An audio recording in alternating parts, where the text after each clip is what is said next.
Hello everyone, आप सभी लोगों का स्वागत है हमारे इस वीडियो में, जिसमें आज हम लोग बच्चों बात करेंगे आप सभी लोगों से हमारा जो दूसरा सैंपल पेपर चल रहा था इसके सेक्शन सी के बारे में। हमारा पूरा पहला पेपर हो चुका है। अगर आप उसका पीडीएफ देखना चाहते हैं तो केल्विन लाइव ऐप को डाउनलोड कर लीजिए एंड वन शॉट के लिए और वीकली टेस्ट के लिए भी केल्विन लाइव ऐप को डाउनलोड कर लीजिए। टर्म 2 के लिए हम लोग वहां पर तैयारी करवा रहे हैं, आप सभी लोगों को रेगुलर टेस्ट ले रहे हैं आप लोगों का बच्चों, और उसमें बहुत सारे बच्चे टेस्ट दे रहे हैं, तो आप अपनी रैंक भी जाकर के देख सकते हैं। तो जरूर से केल्विन लाइव ऐप को डाउनलोड कर लीजिए। अब बात करते हैं बच्चों हम लोग मैथ्स के इस सैंपल पेपर के बारे में, जिसके सेक्शन सी का हम लोग डिस्कशन करने वाले हैं। 2 सेक्शन हम लोग कर चुके हैं, अगर आप लोगों ने नहीं देखे हैं वो तो डिस्क्रिप्शन में लिंक है, जरूर से चेकआउट करिएगा बच्चों। अब बात करते हैं इस सेक्शन सी के बारे में। तो किस तरीके के सवाल पूछे गए हैं उससे पहले आप लोगों को बता देता हूं किस तरीके के सवाल पूछे जाएंगे। 4 क्वेश्चन पूछे जाएंगे 4-4 मार्क्स के। 4 क्वेश्चन पूछे जाएंगे बच्चों 4-4 मार्क्स के आप लोगों के लिए। तो आइए जरा डिस्कस कर लेते हैं वो 4 क्वेश्चन कौन कौन से हैं और किस तरीके से आप लोगों से पूछे जाने वाले हैं। तो आइए जरा सबसे पहला सवाल देख लेते हैं। कहते हैं कि Rampal decided to donate canvas. जो रामपाल जी हैं वो कैनवास एक पूरा त्रिपाल टाइप है, उसको डोनेट करना चाहते हैं 10 conical shape. 10 conical shape base जो होगा उनका, जो उनका बेस बनेगा मतलब कोनिकल शेप में इस तरीके से वो बनेंगे। रहने की जगह नहीं होती वो, जब आप मतलब लोग घूमने उमने जाते हैं, देखा होगा तुम लोगों ने, उस तरीके का त्रिपाल टाइप बनेगा, जिसका डायमीटर कितना रहेगा 14 रहेगा। हाइट जो रहेगी बच्चों वो 24 मीटर रहेगी। तो आपसे पूछते हैं कि centre of handicapped person welfare if the cost of 2 metre wide. अगर 2 मीटर चौड़े कैनवास की जो कॉस्ट है बच्चों वो कितनी आ रही है, 40 आ रही है। सिर्फ 2 मीटर चौड़े की बात कर रहे हैं वो, ठीक है ना। तो आप ये बताएं कि find the amount of the Rampal help to the centre, कितने रुपए की उन्होंने हेल्प की। अच्छा आइए जरा यहां पर डिस्कस कर लेते हैं बच्चों। अब यार एक बात बताओ, रामपाल जी जब त्रिपाल देंगे तो त्रिपाल जो है बच्चों, अगर इस तरीके का त्रिपाल, अगर इस तरीके का कोनिकल अगर आप कहीं पर घर बनाएंगे तो त्रिपाल कितनी जगह पे लग रहा होगा, सिर्फ इतनी जगह पे ही लग रहा होगा, सिर्फ इतनी सी कोनिकल वाली जगह पे ही लग रहा होगा, और अंदर तो नहीं भरा होगा त्रिपाल, है ना, उतनी, क्योंकि अंदर तो आदमी जाके बैठेंगे ऐसे करके, लेकिन इतना होगा। तो यानी कि बच्चों ये चीज क्या है, व्हाट इज दिस, ये क्या हो जाएगा बच्चों, इसका curved surface area, curved surface area हो जाएगा। क्लियर हो गई कहानी। अच्छा जी, कर्व सरफेस एरिया बच्चों कितना होता है आप लोगों के पास, पाई आर एल। अब सर ये एल क्या बला है, एल होता है बच्चों आप सभी लोगों के पास, जरा देखिएगा ध्यान से, मैं बताता हूं यहां पर। ये तो होता है बच्चों आपका आर, ये होता है बच्चों आपका एच, ये होता है बच्चों आपके पास एल। एल क्या होता है बच्चों, एल को हम लोग बहुत अच्छी भाषा में बोलते हैं स्लैंट हाइट। ठीक है जी, स्लैंट हाइट। आप लोग जानते हैं कि एल का स्क्वायर, एच का स्क्वायर और आर का स्क्वायर, ये एक इक्वेशन बनती है, क्योंकि ये क्या बनाते हैं, एक राइट एंगल ट्राइंगल बनाते हैं। यहाँ पर ये राइट एंगल हो गया, ये आर हो गया बच्चों। तो यहाँ पर बच्चों क्या हो जाएगा आप लोगों के पास, इस तरीके से चीजें हो जाएंगी। अब मैं आप लोगों को कुछ और बातें बताता हूँ, और थोड़ी सी बात को ध्यान से समझते हैं। जब ऐसी कहानी हुई, अब आगे क्या होगा, जब बच्चों ऐसी कहानी हो गई तो मुझे ये चीज निकालनी है, क्योंकि अब देखिए मुझे ये चीज तो पता ही है, तो मैं अल्टीमेटली क्या कह सकता हूँ, एल इज इक्वल्स टू में अंडर रूट में एच का स्क्वायर प्लस में कितना हो जाएगा बच्चों, आर का स्क्वायर हो जाएगा। जब ऐसा हो जाएगा अब क्या होगा, तो बच्चों अब सबसे पहला हमारा काम क्या होगा, हमारा काम होगा बच्चों पहले एल को निकाल लेना।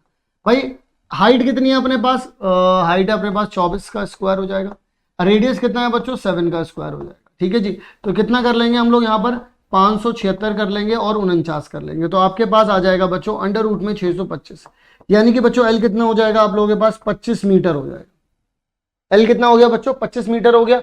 अब यहां पर आप लोग क्या कर सकते हैं, एक का एरिया निकाल सकते हैं, यानी कि एक जो कोन होगा आपको उसका एरिया निकाल पाएंगे। वो कितना हो जाएगा, curve surface area pi r, r कितना है 7, और यहां पे एल आ गया, इससे कट डाउन कर दिया इसको, इससे कट डाउन कर दिया इसको।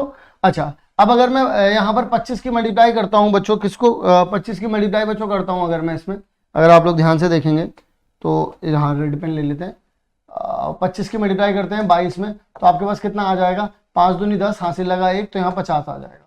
फिर से यहाँ पर बच्चों 50 आ जाएगा, इधर कुछ नहीं रहेगा, 0 5 और इधर आ गया। क्लियर हो गई भाई कहानी, ओके जी। सो यहाँ पर अगर आप लोग ध्यान से देखेंगे, और वैसे भी अगर आप 10 से मल्टीप्लाई करते तो 250 आता, फिर 500 आता, तो 550 हो गया बच्चों।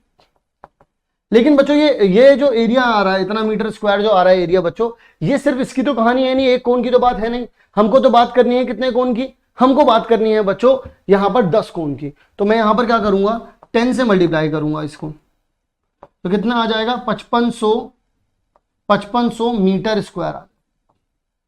अब यहां पर एक कमाल की बात उन्होंने की, if the cost of 2 metre wide, अगर 2 मीटर चौड़े, सिर्फ 2 मीटर की बात कर रहे हैं, वो 2 मीटर में अगर वो 40 रुपए ले रहा है आपसे पर मीटर का, 2 मीटर में अगर 2 मीटर चौड़ा है तो कितना ले रहा है 40 रुपए ले रहा है वो। तो अब आप पर मीटर के हिसाब से निकाल लीजिए, 2 मीटर चौड़ा है ना, तो आप क्या करेंगे 2 से डिवाइड करेंगे और फिर पर यहां से पर मीटर निकल गया ये भाई, 2 मीटर से अगर आपने डिवाइड कर दिया तो पर मीटर पे निकल जाएगा और फिर इंटू 40 कर दिया।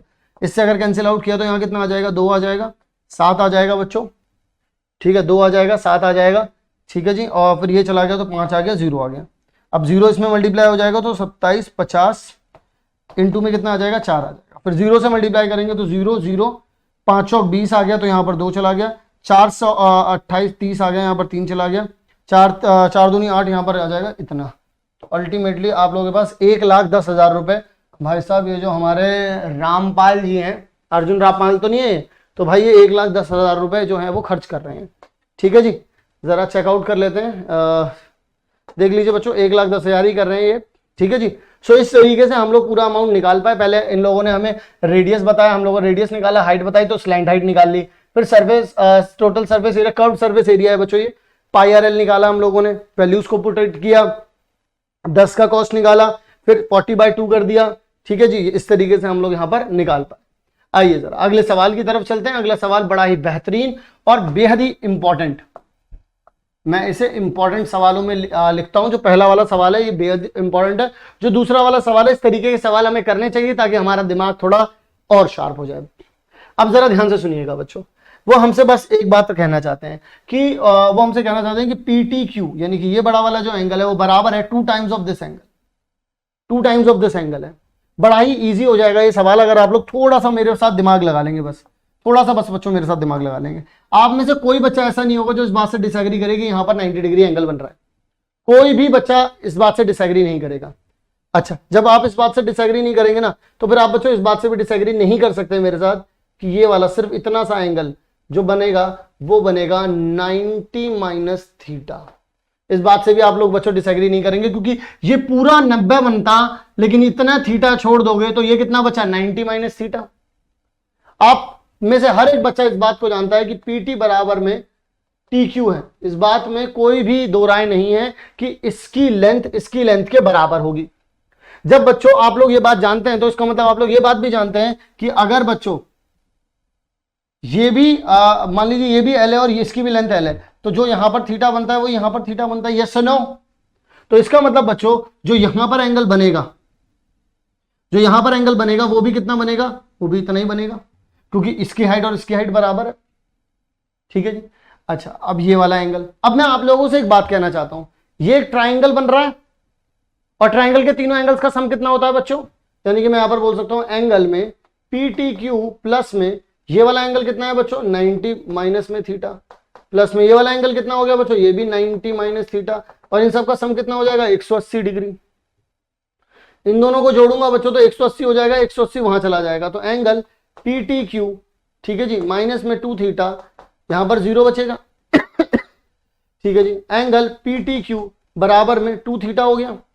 तो भाई 2 थीटा को आप लोग क्या लिख सकते हैं, थीटा को आप लोग क्या लिख सकते हैं बच्चों, OPQ लिख सकते हैं आप इसको, OPQ, यानी कि एंगल PTQ बराबर हो गया 2 टाइम्स ऑफ एंगल OPQ। हो गया नहीं हो गया, देख लो अब जरा, यहां पर कर दिया नहीं कर दिया हम लोगों ने इस काम को, कर दिया हम लोगों ने इस काम को, कुछ भी नहीं किया बच्चों, बस मैंने ये वाला एंगल निकाला 90 माइनस थीटा, जब ये 90 माइनस थीटा तो ये भी 90 माइनस थीटा, फिर ये वाला, इन तीनों का सम कितना होता है 180 डिग्री। तो यहां से बच्चों इसकी वैल्यू निकल गई, कितनी आ गई 2 थीटा आ गई, और थीटा कितना है, थीटा ये था।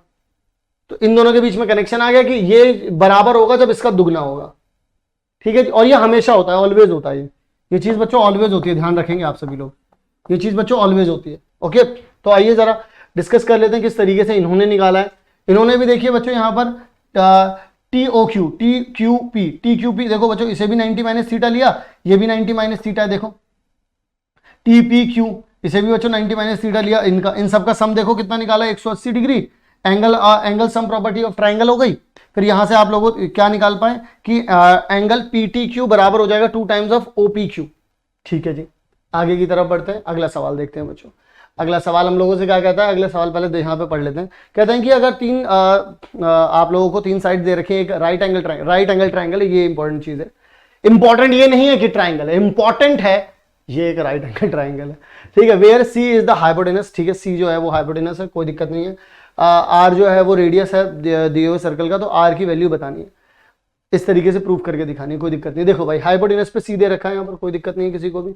ठीक है, यहाँ पर ये R दे रखा होगा, ये भी R दे रखा होगा, इसमें भी कोई दिक्कत नहीं है। आपको R की वैल्यू निकाल लेनी है बच्चों, आपको R की वैल्यू निकाल लेनी है बच्चों, तभी यहाँ पर बात बन पाएगी। अब मैं आप लोगों से अगर बच्चों एक बात कहूं कि मैं ये बात बोल सकता हूं, आप लोगों में से कोई बच्चा इस बात से नहीं मुकरेगा कि AN जो है वो बराबर है बच्चों किसके, AP के। भाई ये वाली लेंथ इस वाली लेंथ के बराबर होगी। मैं बच्चों अगर सिर्फ इस वाली लेंथ को लिखना चाहूं, सिर्फ इस वाली लेंथ को लिखना चाहूं, तो आप क्या लिख सकते हैं, आप AC माइनस में NC बोल सकते हैं। भाई AC माइनस में NC बोल सकते हैं। ठीक है जी, बोल सकते हैं। अगर बच्चों मैं सिर्फ AP लिखना चाहूं तो मैं इसमें क्या बोल सकता हूं, AB माइनस में BP बोल सकता हूं मैं इसको। पूरे AB में से अगर BP हटा दिया तो बात बन जाएगी। बिल्कुल सर, बात बन जाएगी। अच्छा बच्चों एक बात बताओ, क्या जो आपका BP होगा क्या वो BM के बराबर होगा? यहां से ध्यान से देखना, BP जो है वो BM के बराबर होगा। भाई ये वाली चीज इस वाले के बराबर होगी, ऑब्वियस सी बात है, होगी सर, होगी, बिल्कुल होगी सर। अब मेरी बात को बड़ा ध्यान से सुनना बच्चों। अब आप लोग यहां पर BM को, अगर आप लोग यहां पर ध्यान से देखें तो BM को आप लोग क्या लिख सकते हैं, BM को क्या आप लोग ये लिख सकते हैं कि BC माइनस में R। क्योंकि देखिए ये डिस्टेंस, देखिए ये 90 डिग्री बन रहा है, यहां पर भी 90 डिग्री है, यहां भी 90 डिग्री होगा, यहां भी 90, ये 90, ये 90, ये 90 कंफर्म है, तो इस वजह से ये भी 90 हो गया। सबकी साइड्स बराबर होंगी, तो यानी कि ये R होगा। अगर BM निकालना है तो BM अगर मैं पूरे BC में से R माइनस कर दूं तो मुझे ये मिलेगा। यही तो है बच्चों मेरा BM, यही तो है बच्चों मेरा BM। Exactly what I am saying, exactly what I am saying कि मैं इसको बच्चों एक चीज और भी तो लिख सकता हूं, BC को मैं A लिख सकता हूं, माइनस में R लिख सकता हूं। और देखिएगा सर यहां पर मैं इसको AB माइनस में क्या लिख सकता हूं, BM लिख सकता हूं। तो AB की पूरी लेंथ कितनी है, AB की पूरी लेंथ बच्चों C आ गई। मैं यहां पर क्या कर सकता हूं, यहां पर माइनस कर दिया BM। अब देखिए BM ये है, अब BM को मैं पूरे को क्या लिख सकता हूं, कंप्लीट A में से माइनस R कर दिया, A माइनस बच्चों क्या कर दिया मैंने यहां पर R कर दिया। ठीक है जी, AC बच्चों पूरा ये था, कितना हो जाएगा, B हो गया यहां पर, माइनस में NC बच्चों कितना है यहां पर, R आ गया। क्लियर है? आइए इस माइनस के साइन की मल्टीप्लाई अंदर कर देते हैं, तो B माइनस R, तो C माइनस A प्लस में R आ गया। इसको उठा के बच्चों यहां पे रख देंगे और इनको इधर ले आएंगे, तो B माइनस C आ गया और प्लस में A आ गया, बराबर में कितना आ जाएगा बच्चों, 2R आ जाएगा। R की वैल्यू निकालनी है तो आप बोल सकते हैं A प्लस में B माइनस में C अपॉन में 2 इज इक्वल्स टू में कितना आ गया बच्चों, R आ गया। इस तरीके से हम लोगों ने R और ABC के बीच में एक कनेक्शन निकाल पाए, एक चीज निकाल पाए जो हमें यहाँ पर समझनी चाहिए। क्लियर हो गई बच्चों बात? यहाँ पर इस तरीके से हम लोगों ने इसको सॉल्व कर दिया। दोबारा बता देता हूं, इस चीज को इस चीज के बराबर रखा, तो इस इतनी लेंथ को लिखने के लिए मैंने ये बड़ी वाली लेंथ माइनस ये छोटी वाली लेंथ बच्चों R होगी, ये बात मुझे पता थी, तो मैंने इस वजह से इसको लिखा। फिर मैंने देखा कि यहां से मैं इस इतनी सी लेंथ को लिखने के लिए ये माइनस ये कर सकता हूं। अब प्रॉब्लम ये थी कि इसकी वैल्यू किसी बढ़िया सी टर्म्स में नहीं थी, तो मैंने बोला इसको मैं ये लिख सकता हूं। यहां से बच्चों मुझे पता है कि ये वाली लेंथ कितनी है, ये माइनस R कर दो, और ये कितना है, A है। तो एक तरीके से मुझे A B C और R में ही चीजों को लिखना था, इस वजह से मैंने मैनिपुलेट किया। ठीक है बच्चों, चलिए अगले सवाल की तरफ बढ़ते हैं। बड़ा बेहतरीन सवाल है, बहुत सारे लोगों को इससे डर भी लगता है। ठीक है जी, एक बार में पढ़ोगे तो डर ही जाओगे इस वाले सवाल को। ठीक है जी, कह रहे हैं कि सैटेलाइट फ्लाइंग, एक सैटेलाइट जो है वो उड़ रही है, और देखो ये स्टडी बेस्ड क्वेश्चन है, और इस तरीके के सवाल आप लोगों से बच्चों डेफिनेटली पूछे जाएंगे, क्योंकि सैंपल पेपर में भी दिए गए थे, CBSE ने जो दिया था सैंपल पेपर उसमें भी दिए गए थे, और हम लोग भी यहाँ पर इसको सॉल्व कर रहे हैं।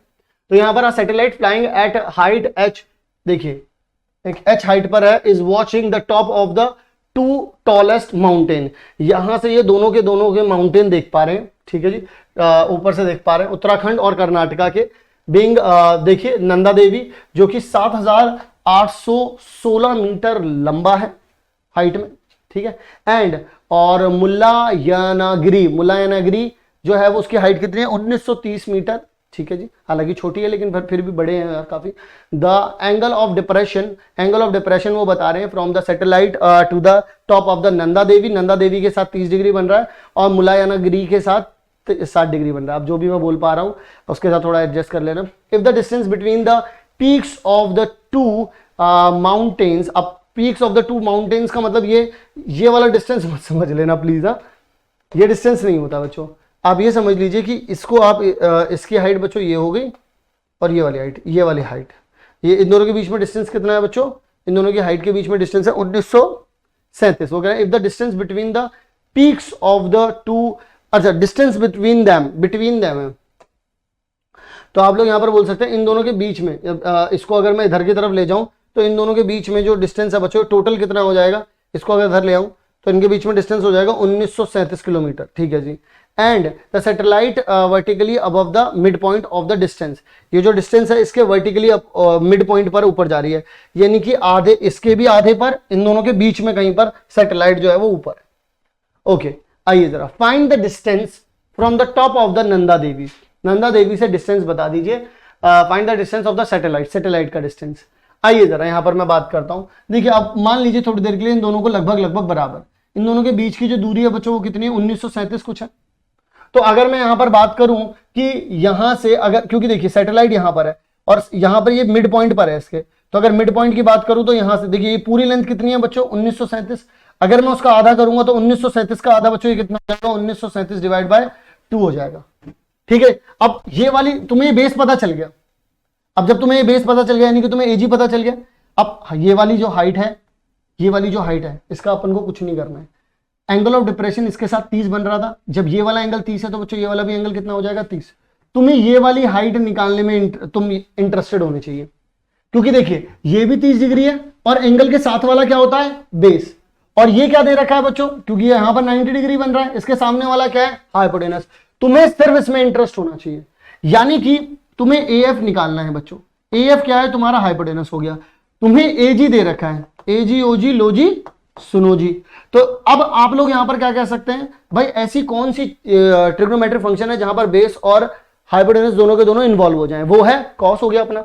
तो अगर हम लोग यहां पर बात करते हैं cos theta is equals to में बेस अपॉन में हाइपोटेनस, एंगल कितना है बच्चों 30 डिग्री, कॉस 30 कितना होता है √3/, इज इक्वल्स टू में बेस कितना दे रखा है हम लोगों को 1937/2, तो 2 इधर लिख दिया मैंने। हाइपोटेनस अपन को पता नहीं, उसी की खोज में मैं निकला हूं, इसकी मल्टीप्लाई इससे ये कट गया, h बराबर कितना आ जाएगा 1937 डिवाइड बाय √3, इतना आ गया।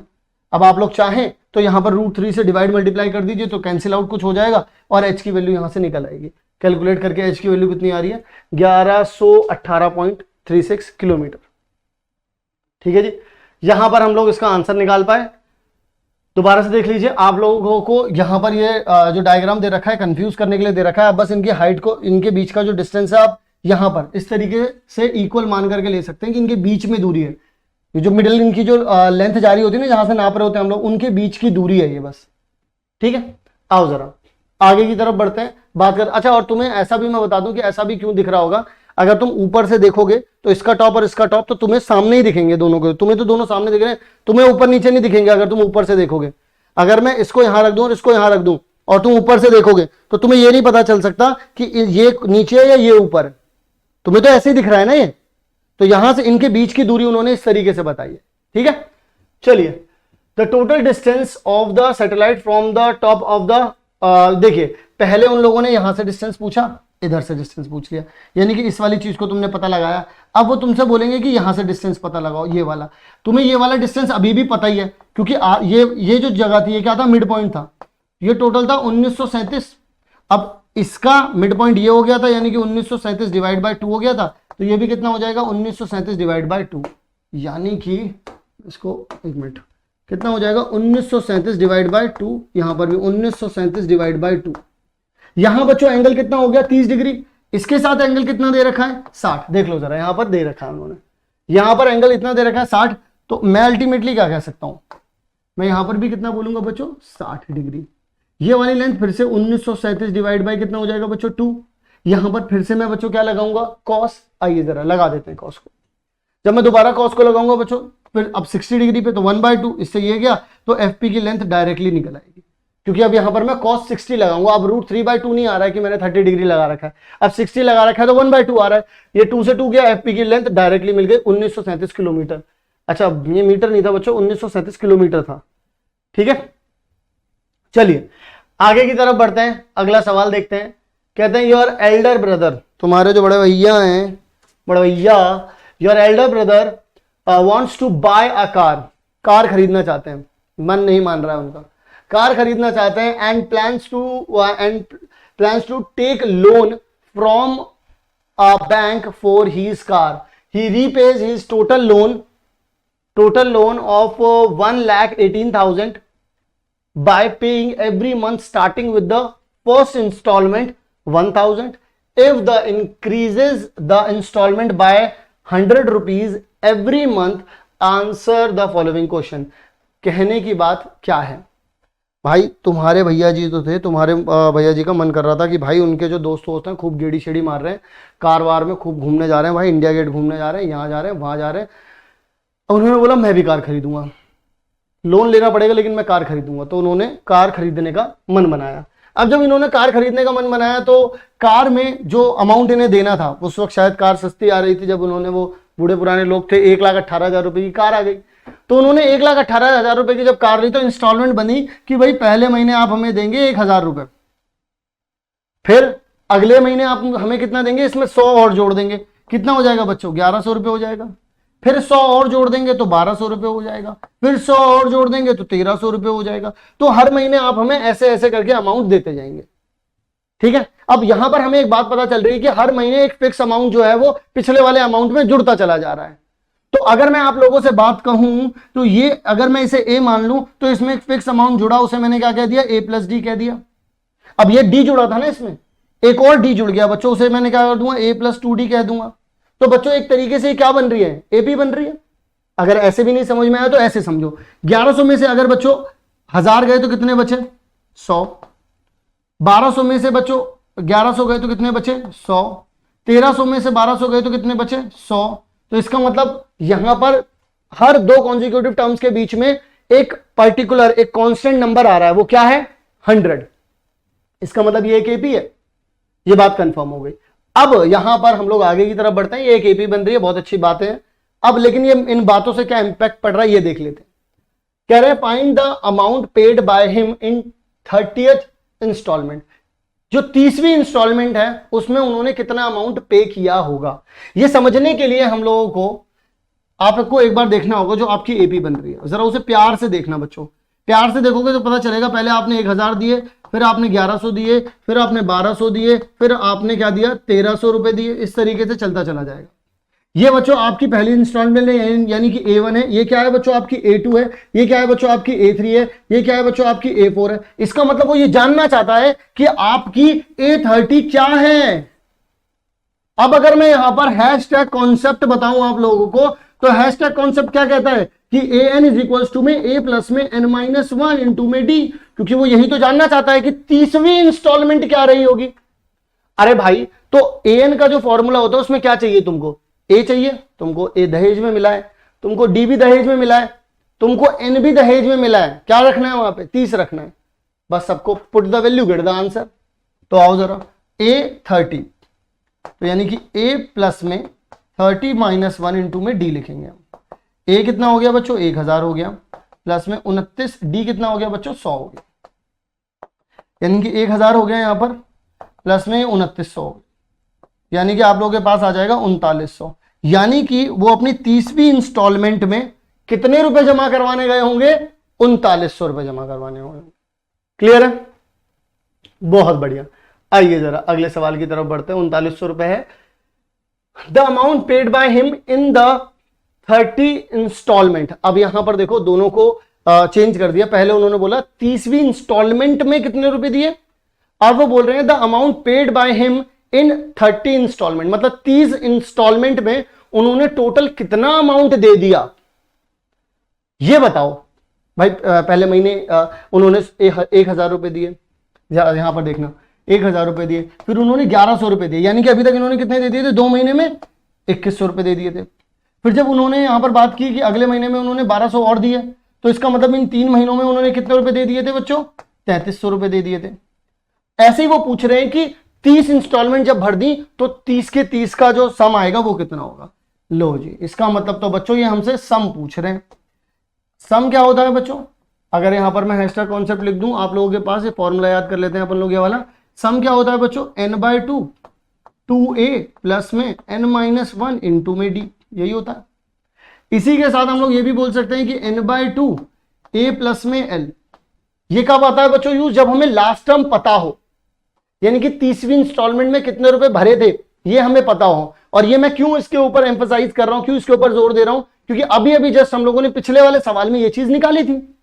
हमको बच्चों n पता है 30 है, a पता है 1000 है, आखिरी टर्म हमको पता है कितनी है? 3900 है। Put the value get the answer कर देते हैं।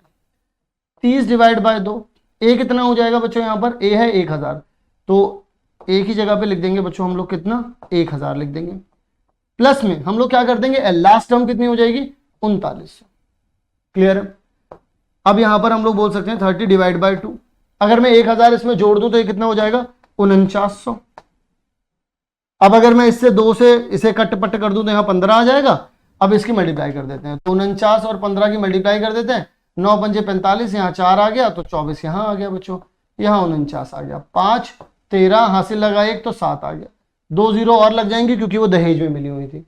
यानी कि उन्होंने टोटल अमाउंट कितना दे दिया है बच्चों? 73,500 रुपए भाई वो दे चुके हैं 30 महीने में, पता भी नहीं चला। और इंस्टॉलमेंट देते देते कितने रुपए दे दिए उन्होंने? 73,500 रुपए वो दे चुके हैं बच्चों, इस तरीके से। ठीक है जी। सो इसी के साथ बच्चों हमारा जो दूसरा सैंपल पेपर था वो भी यहीं पर होता है बच्चों खत्म। हम लोग 2 सैंपल पेपर ऑसवाल के कर चुके हैं। इसी के साथ आप लोगों को साइंस के भी सैंपल पेपर मिल रहे हैं, एसएसटी के भी सैंपल पेपर मिल रहे हैं। इन सभी की पीडीएफ आप लोगों को हमारी केल्विन लाइव ऐप पर मिल रही है। और आप लोगों को बता दूं कि अगर आप लोग और भी वीडियोस देखना चाहते हैं, डिस्क्रिप्शन चेक कर सकते हैं। केल्विन लाइव ऐप का लिंक भी आप लोगों को वहां पर मिल जाएगा, क्योंकि वहां पर हम लोग वीकली आप लोगों को 2 टेस्ट करवा रहे हैं ताकि आप लोग तैयार हो सकें अपने टर्म 2 के लिए बच्चों। सो मिलते हूं आप सभी लोगों से नेक्स्ट सैंपल पेपर के साथ, नेक्स्ट बेहतरीन क्वेश्चंस के साथ। तब तक के लिए बच्चों आप सभी लोग अपना ध्यान रखें। मिलते हैं नेक्स्ट वीडियो में।